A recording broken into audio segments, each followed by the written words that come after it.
And welcome to It's a YP Thing podcast. I'm Pansy Johnson, and I'm all about encouraging, educating, and elevating young professionals. And today I am so excited to have some guests on the podcast today, Mr. and Mrs. Graves.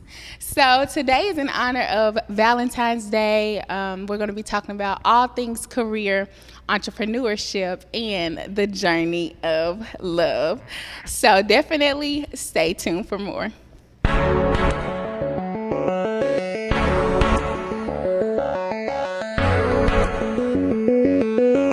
we're going to jump straight into the episode and into the conversation with Mr. and Mrs. Graves, Braylon and Shy. So y'all tell us a little bit about yourselves. I'll let you go first, babe. Okay. So my name is Cheyenne Graves, and I'm 28 years old. I'm a critical care registered nurse. I was born in Kansas, but I consider myself a Little Rock native because I've been here long enough. I'm Braylon Graves. I'm a full-time personal trainer. I'm 29. I was born and raised in Little Rock, Arkansas. Graduated from A-State. Some would say I'm a social media influencer, husband, of course. Yeah, that's pretty much me. Well, thank you both for being on the podcast. Definitely social media influencer. If you're not following Braylon, you should be. Okay, so we're going to get into that conversation later on about entrepreneurship and definitely Shy, your career in nursing for sure. So, first question, how did you both meet? So we met pretty much in middle school and in high school. We kind of knew each other just from around the way. I knew her a little bit. I felt like she had a little bit of a crush on me, but I really wasn't feeling her back then. But we kind of reconnected in college through a mutual friend, and I was kind of like, that's that girl that, used to have a crush on me back in the day. She kind of cute now. So I wanted to reconnect back with her. So that's my version of the story. What about you, babe? It's pretty similar. So I did have a crush on him growing up. He was not feeling it. It kind of curved me, just friends. But when we kind of reconnected in college, he came through a mutual friend, and they were just like, hey, Braylon, well, BG is what most people call him. Braylon, he, trying to give you his number, hit him up, and I was just like, no, he is a nerd. I'm not, I'm not that interested. But he was persistent. We hung out, went on our first day, and we were just locked in ever since. I love it. I love it. Okay, y'all. So the takeaways. Guys, stay persistent. That's all you got to do. And we got to shout out the friend, okay? You ain't got to say his name, but friend, if you're watching, look what you did, okay? Look what you did. I love it. I love it. Definitely a beautiful black couple, young at that, and we love to see it. So next question, Braylon. Let's jump straight into it. What was the moment that you knew Shy was the one? Well, I can really think of a lot of moments that come to mind, but one time in particular is when I was going through a situation in college, and Shaw was really there for me and really supportive and just encouraging through that time and just helping me out. And, after that, I was just kind of like, I can see this is wifey right here. Mm-hmm. Love it. For me, I just feel like Braylon has always been a super just generous, considerate, he's a sweet person. Mm-hmm. And that really is what made me fall for him, because I was trying to fight him off so hard. Like, so you hard, was I was trying dodging. to fight him off. But I mean, there are multiple times where he just kind of made me feel like this is my person. Like, he's trying to show me that, like, he is mine. And so I feel like when we ended up getting engaged and he kind of solidified that, it was just like, okay, like, he's serious. This is for real. So Right. Okay, well, another question just from that and just hearing your journey, to meet each other. Do you feel like you both were ready for engagement? Because, again, you are young, y'all know, in our generation, we like, oh, I don't want to be pressured. Yeah, she trying to pressure me. Yeah. Do you feel like there was any pressure around that, and were you ready? I wouldn't say I was ready per se.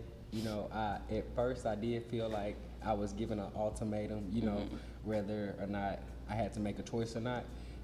But I feel like, you know, I had to get ready, and I feel like God had a plan for me. And even though I didn't recognize that plan at the time, you know, I just trusted Him. I followed along with it. It felt good, you know, the feeling. I didn't know exactly, like I said, if I was ready, but I was like, I'm gonna do my best to get ready, you know. So Right. Yeah. So I wasn't necessarily ready, and I did get to a point, we were like together 6-7 years at this point. I'm like, okay, like, if you really like me, you know, what are we doing? Like, I need you to tell me what we're doing, like, because I like you a lot. And if you want to continue to be with me, then you have to make a decision, like, are we going to kind of take this into a more serious route, or are we Right. going to go our separate ways? Because Right. I feel like a lot of times as women, we kind of just go with the flow, especially if you've been with somebody for a long time. But me, I'm a very goal oriented, like, check the boxes. Like, if this is not, you know, something that you want to be in, like, long term, then I think we should just go our separate ways. So he Right. made the right choice ultimately. Did, you know. did. I love that. And that's so interesting to hear, because most of the times you think about an ultimatum, guys are like, you know.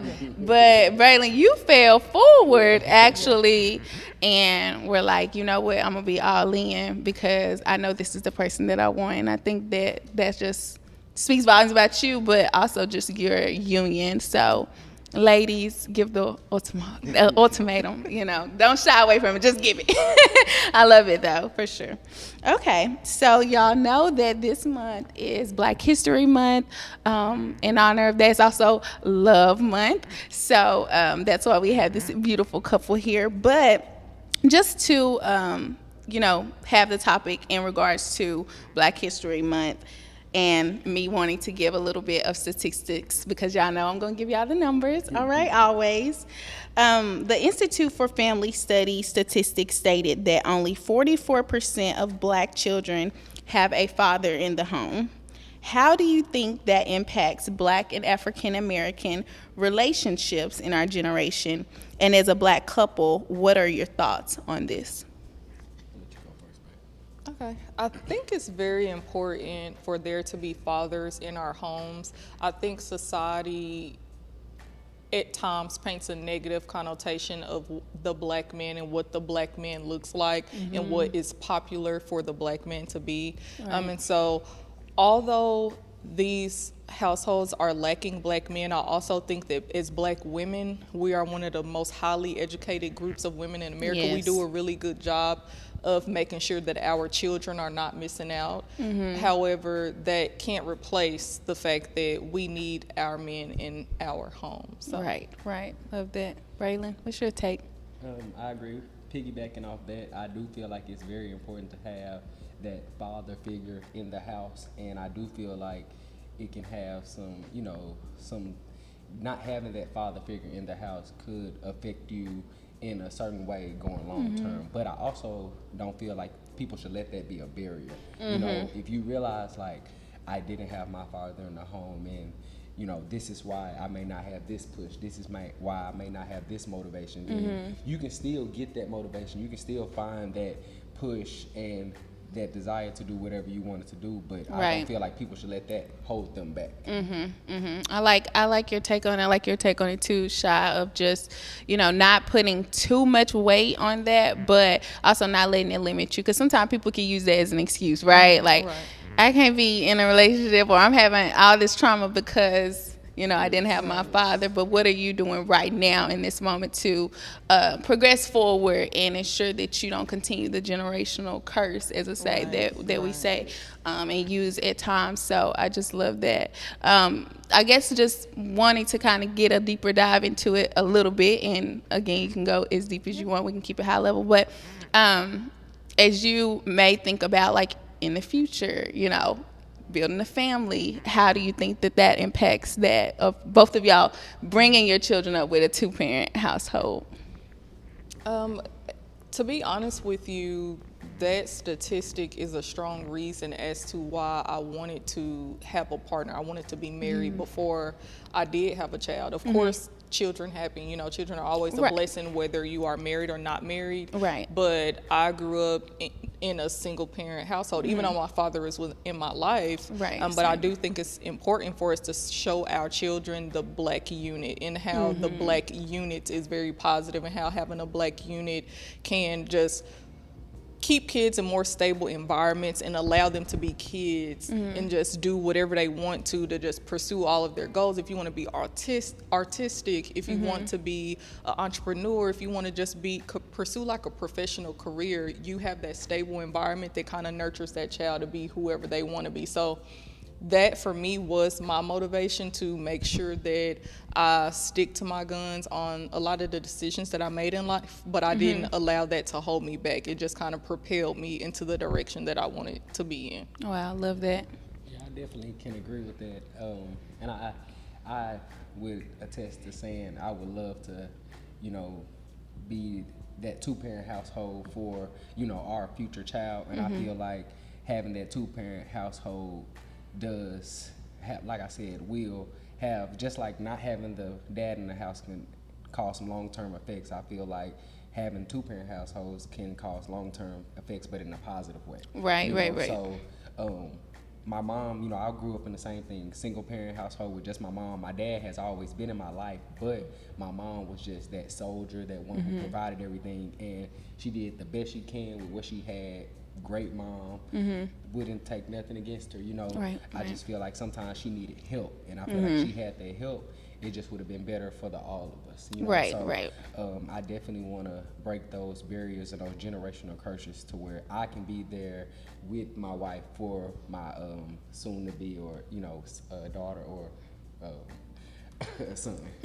I love that. And then So to you say can again too, that statistic is why it's so important for me to be considerate and try to hold this unit together. You know what I'm saying? Like, and not try to fight against the fact that I have somebody that loves me and is trying to be there for me. I really just want to make sure that I nurture a healthy relationship between us two, because I want to carry that on throughout my children and then grandchildren and moving forward. Right. Wow. And again, piggybacking off what Sean is saying, one thing we always talking about is just being able to provide for our kids what we didn't have growing up. And that is, one dream for us, that is one aspiration for us, and that's one thing that pushes us, every day. And that's one thing that we always talk about, just being able to do those things that, that our parents couldn't do for us, Right. or maybe that our parents didn't know to do for us, Right. So that's what I'm saying. Love that. Dropping gems. Okay. Dropping gems. I love that. Love the transparency. Thank you for that. Thank you for being just open, honest. And I think this is definitely a conversation that's needed as we talk about, black families growing up in a, one parent household. And, it's so many successful people like y'all, and I think that it doesn't take away from the success, but how can we ensure that, like you said, your child doesn't have to kind of go through the things that you all might have went through, growing up. So I just love it, and thank you. Next question. So as a young newlywed couple, and what I would consider a power couple, what advice would you give to singles that are awaiting their person? So that's a broad question. Yeah. Because I don't know what advice I have for the single people out there. But for the people who are maybe in relationships now and they're kind of wondering, is this the person I want to be with for the rest of my life? I would say, don't force things, but also have your boundaries and also know what you want out of that relationship. And if you're not getting what you want out of that relationship, then also, that's honestly, that's a red flag, So I would say that's what I would say. You go ahead, babe. Okay. I would say that both of you guys can put yourself first. I think I see just so much people talk about, I don't need a man for this, or these women nowadays, and it's just such an exhausting topic, and all of what this person is expected to do or what that person is expected to do. Every relationship has its own dynamic, and so everybody has to figure out what works best for them. But both of you guys can put yourself first by just loving yourselves, working on your own personal issues, so that when you come together, you're coming as a whole person. Right. And so I don't think you should necessarily wait. I think you should just focus on building and growing on those things that make you you, and then that person that has also done the work will come to you, because sometimes what you're searching for is not what you need. And I think people will, I want a man, they get this person and they do everything to keep this person around. This person does not want to be kept. And so whenever you have high self-esteem and you hold true to your values, I think you'll end up attracting the same thing. Love that. Y'all heard her. Values. And just stay true to yourself, and you will attract exactly what you need in your life and your person, for sure. So thank you for that. So we're going to shift gears. We're going to get into the career, entrepreneurship. Yeah, y'all, they doing it. I'm going to tell you right now, they doing it. And I'm so excited to really dive deep into your success as an entrepreneur, Braylon, and then, of course, Shy, your success in nursing in the health field and just killing the game. So Shy, this question is for you. I know you have a career in the health field. Any suggestions you can give to young professionals that may be listening that are interested in pursuing a career in the health field and or nursing?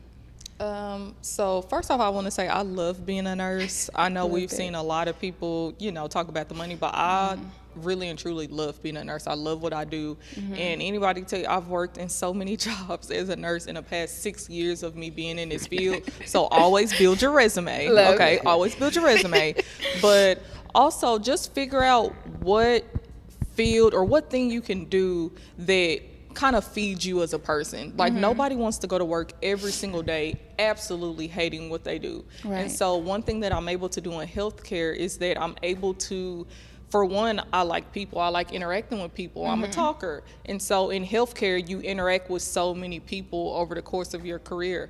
Also, I'm a science girl. I'm a nerd. I've loved science since I was a little kid. Like, I want to know all the weird, interesting facts about things. And I also feel like being a nurse feeds that, because you learn so much about the human body. You learn so much about people in general. And so I always just say, look up whatever job or career you want to do. Find out the qualifications, build a plan, and work on these things on your own so that you could get that job or that career that you may want. A lot of us that don't have parents or family members that went to college or have worked in these areas before, we don't know where to start. Now we have the internet. There are no excuses. Get on there, look at the job qualifications, and then go out and seek those opportunities and just build yourself into the best person, the best healthcare person that you can be, because everything that you learn to do adds to you, and then they'll also pay you some more money along the way. Okay. There you go. So that's my advice. I love it. I can really tell that you truly love what you do, and I think that was, you literally started your sentence with, I love what I do, and that's what makes the huge difference when you actually are in a career and you're doing something that you truly love to do. That fuels the passion, and you truly embody your career. So I love that. Okay, Braylon. So I know you're an entrepreneur, and now you own your own gym. Congratulations! Whoop whoop. Can you provide some advice and insight that has helped you be a successful entrepreneur? Honestly, consistency and my work ethic. Sometimes I don't recognize like how I've gotten this far, and I have to kind of look and see what have I been doing this whole time. And this whole time I've been working hard every day, getting up early in the morning. Even before I became a full-time personal trainer, I was coming to train in the morning, going to my full-time job, which was Target, in the evening time coming back to train. And and that made me realize, like, okay, I really love this thing, and so which kind of made me leave my full-time job and become a full-time personal trainer. So my consistency and my work ethic has pushed me, and I would say has gotten me this far. And just, of course, God, honestly, God has continued to keep blessing me, and I feel like God continues to keep blessing me because He knows what I want, and He knows I'm going to work for it. And so that's what I would say my advice would be. Love it. Just to, I guess, dive a little bit deeper, is there anyone in each of your lives or that has been just a prominent figure in your careers in just keeping you going, or maybe someone that gave you some critical advice along the way that has truly helped you get to where you are right now? I can name a lot of people, to be honest. You know, Shy has helped me, push me, been supportive of me throughout my business. When I told her I wanted to leave my full-time job and become a full-time personal trainer, it wasn't I don't think you should do that, or maybe we should. She was full in supportive of me. If that's what you want to do, then I'm here for you. You know, so definitely Shy, you know, Sturvin. I can say Nicole. I can name a few people, but Shy has been not my right hand man, my right hand wife. You know, she's been with me this whole time, very supportive. And honestly, I would say Shy. Love it. Shy, what about you? I don't want my answer to be corny, but it's multiple parts to it. So Okay, go ahead. my biggest motivation is Black women. Like, I was always the girl that liked to watch these TV shows, and you see people like Tony Childs on Girlfriends, or you see like Rainbow on what's that show that we used to like, Blackish, or Rainbow. These really successful, just down to earth Black women. And so just me, I was just like, oh, I want that to be me. You know, I just, when I get older, I just want that to be me. I just want to be a girl that's just bold out there and doing what I want to do. Right. And then also, I've had some amazing Black nurses as mentors that I still keep in touch with to this day. Like, Love it. and I just saw somebody in Target that she was one of my first Black managers when I first became a nurse like 6 years ago. You know, we still keep in touch, Facebook friends. Just those people have been very instrumental on showing me that you know, you can do it. Like, you can do it. Whatever you might be afraid to do, you can do it. And of course, this one right here, it's been a lot of hills and valleys. And always, he's just so positive. And just, like I said, he's just a very kind, generous person. Just, like, sending me prayers when I was in nursing school before I used to go to my test. Like, who does that? You know what I'm saying? Like, they don't do that no more. and stuff like that. And so he's always just, when I get very, very anxious, he is just like, just calm down. Like, you got it. Like, you're good. And so always this one is going to push me. And then, like we were talking about earlier, the family unit, I feel more motivated because I'm like, we have these goals that we set up, and I can't let, like, the family unit down. It's just me and him right now, but I'm seriously trying to prepare for, like, my future children, my future family, my grandchildren, because I want to show them, like, and my sisters too, you know. I'm not the only one that can do it. If I can do it, you definitely can do it. And so I really and truly preach that. I love it. Y'all is just Shy. I need the prayer. I love it though. So I know we're coming to the end of this segment. So sad, y'all. They have been outstanding, I know. But I did want to go back to you, Braylon, because I know at the beginning you were talking about social media. And I know people are going to be going to your social media after this, and they're going to be like, why she didn't ask this question? So I'm going to go ahead and ask, what advice would you give to people? Because I feel like not only are you an entrepreneur, you kind of got the social media aspect down packed as well with thousands of followers. So any advice in that space for maybe some listeners that are interested in maybe currently getting into the influencer space, because we see that that's growing. So any advice? Yes, one piece of advice I would give, you know, same advice I gave with the other, stay consistent. And, you know, another thing that I feel like helped with grow my social media was just engaging with your audience and being genuine with people and just being yourself.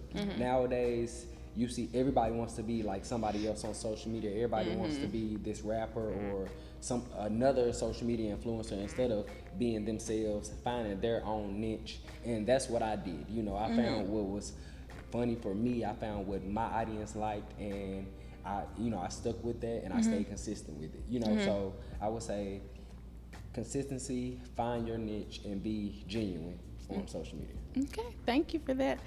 Okay, like I said, we're coming to the end. This is the last question. I know, I'm sad too. But first off, y'all have been phenomenal, and thank you for agreeing to come on the podcast. The very first guest to ever come on It's a YP Thing podcast. Yeah, so thank you. But last question, and Sha, I'm going to have you take this first. Okay. As we come to an end, any lasting words in regards to love, entrepreneurship, and career for our YPs listening? So with everything, I just keep my just core values very, very simple. Just stay true to yourself. Always, always believe in yourself. And then prayer, like pray. Just do whatever you feel like you want to do. Follow what you feel like your purpose is. Don't ever feel like you can't do something, and just pray along the way. That's it. Love it. Love it. Braylon? Okay. As we come to an end, any lasting words in regards to love, entrepreneurship, and career for our YPs listening? Lasting words. I would just say, have faith, trust God, and He will follow your footsteps, and don't ignore the signs. God will give you signs with what direction He wants you to go, and you just have to trust Him, know how to talk to Him, and know how to listen to Him, and follow those signs, and He'll guide you the right way. Love that. Love that. Drop some gems. Those are the lasting words from Mr. and Mrs. Graves. Thank you again. Thank you so much for coming on It's a YP Thing podcast. The very first guest, y'all, and it's only going to get better. This is It's a YP Thing podcast. I'm Pansy Johnson. I'm all about encouraging, educating, and elevating young professionals, and I will see you in the next episode. Peace.